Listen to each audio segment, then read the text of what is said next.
Hello guys and welcome back. इस video में हम लोग बात करने वाले हैं कि किस तरीके से आप लिस्ट ऑफ डेटा रेंडर कर सकते हो रिएक्ट जेएस के किसी कंपोनेंट के अंदर। तो गाइस, लिस्ट ऑफ डेटा से मेरा क्या मतलब है? लिस्ट ऑफ डेटा से मेरा ये मतलब है कि जब भी आप डेटाबेस से डेटा फैच करके लेके आते हो तो वो एक तरीके से एरे या ऑब्जेक्ट के फॉर्म में आता है। अब उस एरे या ऑब्जेक्ट के फॉर्म में आए हुए डेटा को आप क्या करना चाहते हो? आप रेंडर करके अपने पेज पर दिखाना चाहते हो। जैसे अगर एक सिंपल सा एग्जांपल ले, तो ब्लॉग्स अगर हम डेटाबेस से लोड करवा रहे हैं और हमारे वेब ऐप पर दिखाना चाहते हैं, तो ब्लॉक्स लोड करवाने के लिए मुझे क्या करना पड़ेगा? एक पर्टिकुलर कंपोनेंट रखना होगा जो पर्टिकुलर जगह पर कहीं इमेज सेट करेगा, कहीं पर उसका ब्लॉग का कंटेंट सेट करेगा, कहीं ब्लॉग के ऑथर का नाम होगा, डेट होगा। तो वो कंपोनेंट तो मेरा फिक्स होगा, बट उसमें डेटा क्या होगा? चेंजेबल डेटा होगा, यानी हर बार डेटा नया जाएगा। तो इसी चीज को हम लोगों को अप्लाई करके देखना है और हम क्या करने वाले हैं, हमारा पर्सन कंपोनेंट है उसको यूज करने वाले हैं। और पर्सन कंपोनेंट में हम लोग एक ऑब्जेक्ट बना के रखने वाले हैं जिसमें बहुत सारे पर्सन का डेटा अवेलेबल होगा और हम क्या करने वाले हैं, उससे एक एक डेटा को फैच करवाने वाले हैं। तो चलिए देखते हैं। सबसे पहला जो काम हमें करना होगा वो ये समझना है कि हमारा ऐप अब तक काम कैसे कर रहा है। तो ऐप डॉट जेएस में यहाँ पर मैंने पर्सन वाला जो कंपोनेंट है उसको कॉल करवा रखा है और मैं प्रॉप्स में 2 डेटा भेज रहा हूँ और उसकी मदद से ये मुझे कुछ इस टाइप का आउटपुट दिखा रहा है। यहाँ तक की तो चीजें आपको ऑलरेडी क्लियर है। नेक्स्ट हम लोगों को क्या करना है, हम लोगों को पर्सन डॉट जेएस में कोई चेंज नहीं करना है। हम लोगों को सिर्फ और सिर्फ चेंज कहाँ करना है? चेंज यहाँ पर करना है। यानी कि जो आपका रेंडर हो रहा है, तो जैसे अब आपका एक कंपोनेंट रेंडर हो रहा था, यहाँ पर मल्टीपल कंपोनेंट्स रेंडर होने चाहिए।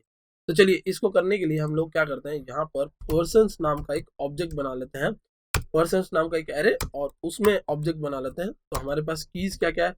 तो पर्सन का कुछ नाम हो सकता है। ओके, तो मैं पहला यही नाम ले लेता हूँ, एक पर्सन का नाम हो जाएगा। ओके, देन उसकी एज हो सकती है, तो एज वाली की मैं एज ले लेता हूँ। और देन सेकंड पर्सन का डेटा मुझे चाहिए, तो एक और ऑब्जेक्ट और उसमें मैं नाम ले लेता हूँ और सिंपली यहाँ पर मैं नाम ले लेता हूँ ये। और फिर नेक्स्ट हम लोग आगे बढ़ते हैं और यहाँ हम क्या करेंगे, एज ले लेंगे। तो ये हो गई एज, मैंने अपना नाम और एज यहाँ मेंशन कर दी। थर्ड एक और पर्सन का नाम लेना है हमको, तो पर्सन का नाम ये हो गया, सपोज पर्सन का नाम। और आपको ध्यान रखना है कि अगर आप स्ट्रिंग असाइन कर रहे हो तो सिंगल कोट या डबल कोट में ही होनी चाहिए वो। और एज आप सबकी 24। तो इस तरीके से आपने क्या किया, एक पर्सन का डेटा बना लिया। ठीक है, अब आपको क्या करना है, ये पर्सन का डेटा यहाँ असाइन करना है। तो जो पहला तरीका है, जो थोड़ा सा कॉम्प्लेक्स मेथड है, और मैं सजेस्ट नहीं करता कि उस मेथड को कभी भी यूज किया जाए, उस वे को कभी भी यूज किया जाए, बट सबसे पहले हम लोग उसी को समझते हैं। तो देखिए हम क्या करना चाहते हैं, हम एक एक पर्सन का नाम यहाँ लिखना चाहते हैं। तो मैं क्या करूंगा, दिस डॉट स्टेट, मैं स्टेट से डेटा उठा रहा हूँ, तो this dot state dot person. Okay, this dot state dot person.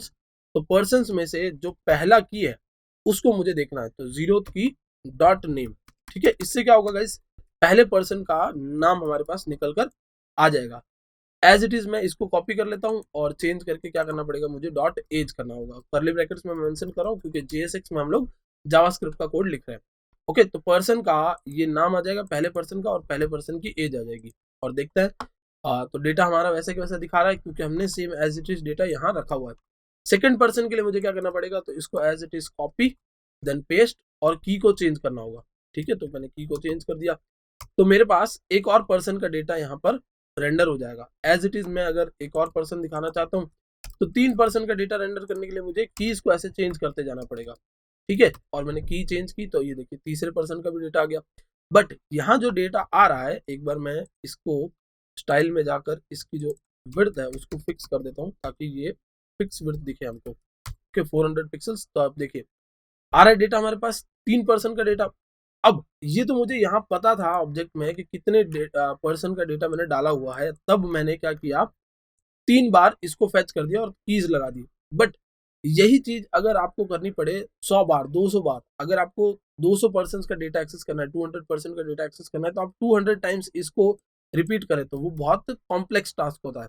तो हम लोग क्या करेंगे, उस कॉम्प्लेक्स टास्क को हटा देंगे यहाँ से और हम लोग डेटा को डायनेमिकली यहाँ रेंडर करना सीखेंगे। तो चलिए इस चीज को करने के लिए आपको क्या करना होगा, तो हम यहाँ से ये पूरा पूरा कंपोनेंट हटा देंगे, इस पूरे कंपोनेंट को यहाँ से हटा देंगे और हम यूज करेंगे एरे का मैप मेथड। एरे का मैप मेथड क्या करता है गाइस, हर एक डेटा पर जाता है, यानी हर एक पर्टिकुलर एरे पर जाएगा, वो एरे के पर्टिकुलर एलिमेंट पे जाएगा और उसको एक न्यू एरे में असाइन करेगा। तो हर एक पर्टिकुलर एलिमेंट पे जाकर हम न्यू एरे असाइन करेंगे। ये मैंने ES6 का जो हमारा मॉड्यूल है, सेकंड मॉड्यूल, उसमें भी समझा रखा है कि किस तरीके से मैप मेथड वर्क करता है।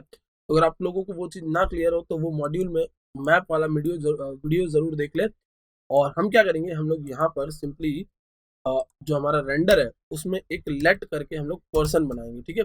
लेट करके पर्सन नाम का एक हमने वेरिएबल बना दिया, और इसमें हम लोग करने वाले हैं कि हम डेटा असाइन करने वाले हैं, मतलब हमारा जो पर्सन है उसमें डेटा असाइन करने वाले हैं। तो पर्सन का ये जो न्यू आप बना रहे हो उसमें आप क्या करोगे, this dot state dot person dot map, ठीक है। और मैप में आप एक कॉल बैक वैल्यू पास करोगे, और मैप क्या करेगा गाइज, तो मैप हर बार पर्सन पे इटरेट करेगा।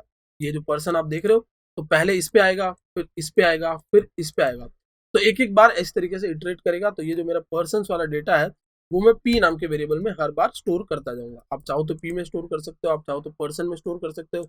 और पी नाम में स्टोर करते हुए मैं यहाँ रिटर्न क्या करने वाला हूँ, तो मैं यहाँ से JSX रिटर्न करूंगा, और JSX में पर्सन, और इसमें से मैं क्या करने वाला हूँ, यहाँ पास करने वाला हूँ ये प्रॉप्स। और प्रॉप्स में क्या होगा इस बार, तो पी डॉट नेम।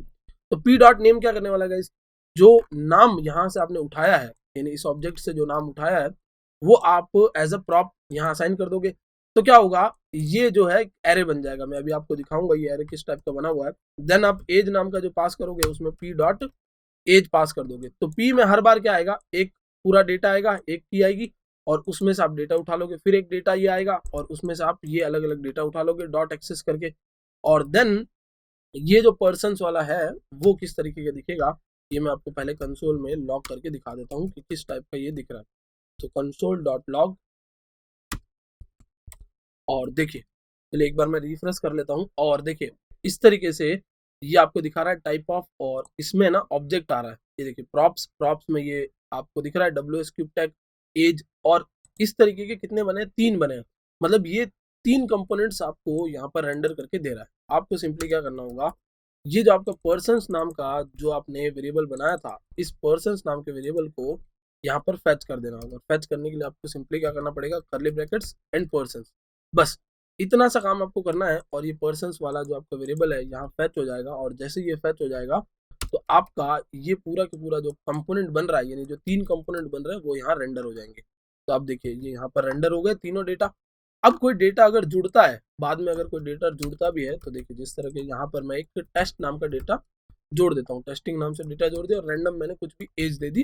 तो जैसे ही आप ये डेटा जोड़ोगे अपने आप एक नया कंपोनेंट यहाँ पर रेंडर होकर आ जाएगा। और ये हो किसकी मदद से रहा है, ये हो रहा है आपके मैप मेथड की मदद से। मैप क्या करता है, पूरे एरे को इटरेट करवाता है, और हर बार जो पहले इंडेक्सिंग पे जो भी है उसको उठा कर लेके जाएगा, फिर सेकंड इंडेक्सिंग पे जो भी है उसको लेके जाएगा। तो पहले इंडेक्सिंग पे इसको क्या मिला, एक ऑब्जेक्ट मिला, तो पूरा ऑब्जेक्ट कहाँ असाइन कर देगा, पी में। फिर आप पी डॉट से एक्सेस करके ये डेटा निकाल सकते हो। तो इससे आपका कोड भी क्लीन होता है, और आपको कोड कम भी करना पड़ता है। अब ये जो मैप मेथड है वो ऑटोमेटिक काम करेगा। जब भी डेटा नया आएगा या जब भी कोई पुराना डेटा हटेगा, जैसे अगर जॉन नाम का ये जो डेटा है मैंने इसको हटा दिया, तो ये यहाँ से उसको रेंडर नहीं करेगा। तो ये पेज जैसे रिफ्रेश हुआ तो आपने देखा वो जॉन नाम का डेटा यहाँ रेंडर नहीं हो रहा है, और वापस अगर डेटा आ गया तो वो यहाँ री रेंडर हो जाएगा। अब गाइस ये देखने के बाद मैं आपको फिर से एक बार कंसोल में लेके चलता हूँ, और यहाँ पर कंसोल में आपको दिखाऊं तो यहाँ पर एक एरर दिखा रहा है, each child in the list should have a unique की प्रॉप। ओके, ये जो एरर है वो कैसे रिजॉल्व होगी ये हम लोग देखेंगे नेक्स्ट वीडियो में, और समझेंगे अच्छे से कि क्यों ये एरर आ रही है, और ये एरर अगर मैं रिजॉल्व कर देता हूँ तो मेरा क्या फायदा होता है, रिएक्ट जेएस मुझे इस टाइप की एरर क्यों दिखाता है। सो आई होप गाइस ये आपको अच्छे से आइडिया लग गया होगा